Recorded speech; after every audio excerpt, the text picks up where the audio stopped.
Hot topic and issue pag-usapan natin. Star Cinema naglabas ng statement sa playdate ng movie ng Kim Pao. Formal nga na naglabas ng statement ang Star Cinema patungkol sa showing date ng movie nila Paolo Abilino at Kim Chiu. Ayon sa statement ng Star Cinema, as part of Star Cinema commitment to bringing Philippine films to global audience, we are excited to announce the new playdate for our much anticipated romantic comedy My Love Will Make You Disappear, starring Kim Chiu and Paolo Abilino. The film will now appear in cinemas worldwide starting March 26. The move comes in the light of new developments. We are exciting opportunity to expand into the North America market.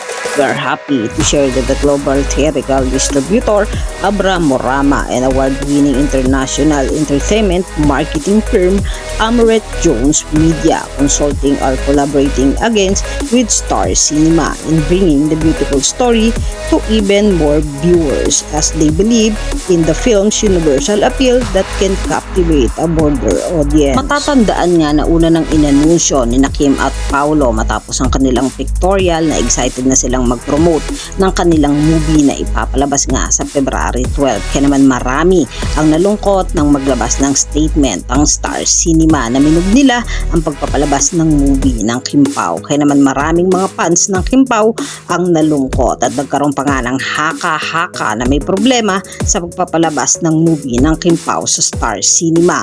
Ang iba naman ay nagsasabing gimmick ito upang matest kung maraming nag-aabang sa movie ng Kim Pao. Marami din ang kumakalat na balita na in-unfollow nila Kim at Paolo ang Star Cinema. Iyo mga katambalan, ano ang masasabi nyo? Mag-comment lang sa comment section at pag-usapan natin. Yan ang mga hot topic and issue dito lamang sa Tambalang JK.